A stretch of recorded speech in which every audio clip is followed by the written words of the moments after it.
अस्सलाम वालेकुम जी, मैं हूं ज़िशान और आप सभी का हमारे चैनल पे स्वागत है। दोस्तों वेलकम हो चुका है। तो भाई साहब, धर्मशाला के खूबसूरत मैदान में बर्फीली पहाड़ों के दरमियान और समुद्र से 14,000 15,000 की बुलंदी पर वाक़या ये स्टेडियम जहां पे मैच खेला जा रहा है, आखिरी सीरीज का और पांचवां टेस्ट मैच इंग्लैंड बा मुकाबला भारत। सीरीज जो है वो पहले से डिसाइड हो चुकी है, तो इस मैच की इतनी अहमियत समझी तो नहीं जा रही, लेकिन इस मैच की बहुत अहमियत है WTC के पॉइंट्स टेबल पे, क्योंकि WTC वर्ल्ड टेस्ट चैंपियनशिप जो है उसमें हर एक मैच जो खेला जा रहा है उसके पॉइंट्स जो है वो काउंट हो रहे हैं और हर चीज जो है वो पॉइंट्स टेबल पर सामने आ रही है। वहां पे यह फर्क नहीं पड़ रहा कि आप सीरीज जीते हैं, यानी वहां पे यह फर्क पड़ रहा है कि आप कितने मैचेस जीते हैं और आपने कितने पॉइंट्स जो हैं वो गेन किए हैं। खैर तो जी, खूबसूरत टेस्ट मैच, खूबसूरत मैदान। बिल्कुल आगाज हुआ सुबह तो इंग्लैंड की टीम जो थी ना, वो अपनी जो अप्रोच है बेसबॉल जिसको बड़ी हाइप अप किया जाता है इंग्लैंड की जानिब से, उससे जरा ना भूली सी दिखाई दी, रूठी रूठी सी दिखाई दी अपनी बेसबॉल के अप्रोच से, क्योंकि इंग्लैंड बिल्कुल एक डिफरेंट इंग्लैंड दिख रही थी। लग ही नहीं रहा था कि ये वही जैक क्रोली और बेन डकिट हैं जो आते साथ मार दाड़ शुरू कर देते हैं। बिल्कुल एक अलग तरीके के दोनों बैट्समैन खेलते हुए दिखाई दिए। ट्रेडिशनल किस्म की टेस्ट क्रिकेट का आगाज हुआ। सुबह का जो पहला सेशन था वो तो बड़ा अच्छा रहा इंग्लैंड के लिए, कहा जा सकता है। लेकिन इंग्लैंड ने स्टार्ट अच्छा किया था, 70-80 रन की ओपनिंग पार्टनरशिप हुई, लेकिन उसके बाद से जो है ना वो जब स्पिनर की बारी आई तो उस वक्त फिर संभल नहीं पाई इंग्लैंड की टीम। जब लंच का सेशन था तो ऑलमोस्ट 100 रन थे इंग्लैंड के, और इंग्लैंड के दो खिलाड़ी आउट हो चुके थे। ओली पोप जो कि लंच से बिल्कुल पहले वाले ओवर में आउट हुए, तो उससे वजह से आप कह सकते हैं कि इंडिया ने पहले सेशन में थोड़ा सा कम बैक कर लिया, वरना इंग्लैंड की टीम ने बड़ा अच्छा बैटिंग का आगाज किया था। खैर ये आगाज जो था वो ज्यादा देर टिक नहीं पाया, क्योंकि 100 रन पर जहां पे दो खिलाड़ी आउट एक चीज बड़ी खूबसूरत और शानदार दिख रही थी, वहीं पे जो तमाम बैट्समैन थे इंग्लैंड थे थोड़ा थोड़ा स्टार्ट मिलने के बाद उसको कैपिटलाइज नहीं कर पाए, और जो उनको चीज करनी चाहिए थी, जिस तरह से उनको खेलना चाहिए था, वो उस तरह से बिल्कुल भी खेल नहीं पाए, उस तरह से परफॉर्मेंस नहीं दिखा पाए।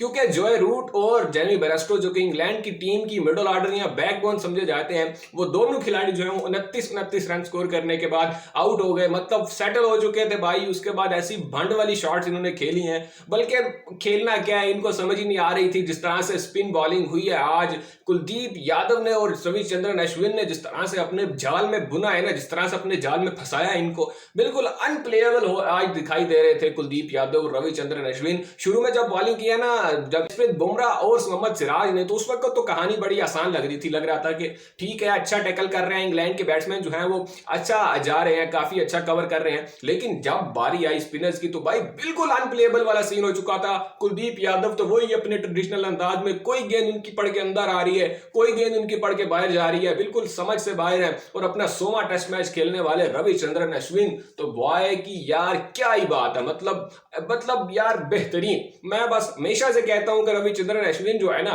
इस पे आके जो स्पिन बॉलिंग है वो एंड है। मतलब यार जब भी ये बंदा इंडिया में खेल रहा होता है ना, तो इसको देखने में अलग ही मजा आ रहा होता है। ऐसा लग रहा होता है इस जैसा जीनियस बॉलर ही नहीं है कहीं पे, जिस तरह से ये बंदा ऑपरेट करता है, जिस तरह से ये बंदा बैट्समैन के माइंड के साथ खेलता है। इसको ऐसे लगता है कभी कभार कि इसको पता होता है कि जो बैट्समैन है वो क्या सोच रहा है और वो अगली गेंद तो कौन सी शॉट खेलने वाला है। बिल्कुल अकॉर्डिंग उसके बॉलिंग करते हैं रविचंद्रन अश्विन, और देखकर मजा आता है जब भी ये बॉलिंग कर रहे होते हैं। और फिर इंडिया की टीम जब स्पिन बॉलिंग कर रही हो तो भाई उसका तो फिर एक अलग ही जो है ना वो स्वाद आ रहा होता है, मजा आ रहा होता है। और इसी तरह से कुछ सीन हुआ है बिल्कुल एक मोमेंट पे जहां पे इंग्लैंड की टीम बड़ी सॉलिड दिखाई दे रही थी, वहीं पे आगे जो है उनकी बैटिंग रेत की दीवार साबित हुई है, क्योंकि कोई भी बैट्समैन नहीं टिक पाया, बल्कि एक ही ओवर में 2 विकेट यहां पे हासिल की कुलदीप यादव ने, वहां पे तो मैच बिल्कुल ही बदल गया था। इसी तरह का एक और विकेट रविचंद्रन अश्विन को भी मिला, जिसको जनाब एक ही ओवर में दोनों विकेट्स उन्होंने भी हासिल की। तो इस तरह से जब स्पिनर्स ने अटैक किया तो बिल्कुल ऐसे जो है ना वो कहानी खत्म ही हो गई, क्योंकि 5 विकेट हासिल की कुलदीप यादव ने, एक और 5 टेस्ट क्रिकेट में उन्होंने अपने नाम कर लिया, और 4 विकेट्स ली रविचंद्रन अश्विन ने, 1 विकेट रविंद्र जडेजा के नाम रही।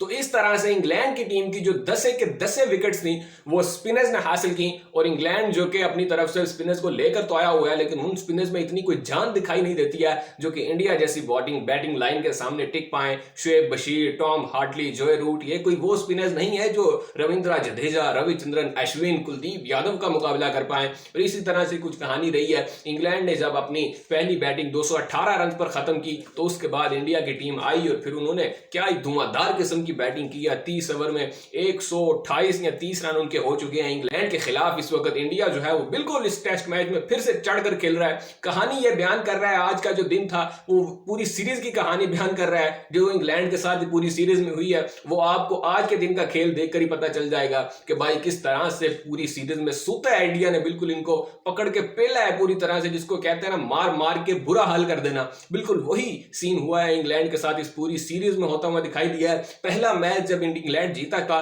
तो लग रहा था कि यार इंग्लैंड की टीम शायद कोई प्लानिंग के साथ आई है इस बार इंडिया, क्योंकि आसान नहीं है इंडिया में आकर इंडिया को हराना। लेकिन उसके बाद इंडिया ने भी कह दिया कि भाई पहला मैच था, मेहमान नवाजी के चक्कर में दे दिया जीतने के लिए, अब नहीं होगा ऐसा। और वैसे ही कुछ सीन हुआ। अगले मैचेस में इंडिया ने ऐसा पकड़ के धोया है इंग्लैंड को कि 3 मैचेस लगातार हारने के बाद, सीरीज हारने के बाद अब चौथा मैच में भी इंग्लैंड ने शुरुआत ऐसी की है कि बिल्कुल मैच से आउट ही कर दिया इंडिया ने पहले दिन के ही खेल में। क्योंकि अभी रोहित शर्मा जो है वो बिल्कुल सेटल्ड खेल रहे हैं 52 रन पे, जबकि 57 रन स्कोर करके यशस्वी जायसवाल आउट हो चुके हैं और शुभमन गिल साथ दे रहे हैं रोहित शर्मा का। तो अब सारे बैटर्स इंडिया के जो है वो दोनों इस वक्त सेट खड़े हैं क्रीज पे, और इंग्लैंड की जानिब से कोई ऐसी खास बॉलिंग की स्पेल हमें दिखी नहीं है कि जो लगे कोई खतरनाक बॉलर हो। एक ही बॉलर है पूरी सीरीज में जिसने थोड़ा इंप्रेस किया है और वो है शुएब बशीर। ने आज भी एक विकेट हासिल की है, लेकिन वो भी कुछ उस तरह से अभी बॉलिंग हो नहीं पा रही उनसे, या शायद वो उस तरह से बॉलिंग कर नहीं पा रहे। लेकिन इंग्लैंड के स्पिनर्स जो हैं वो बिल्कुल यंग स्पिनर और अपनी पहली सीरीज खेल रहे हैं, जबकि दूसरी तरफ इंडिया के स्पिनर्स हैं भाई रविंद्र जडेजा, रविचंद्रन अश्विन।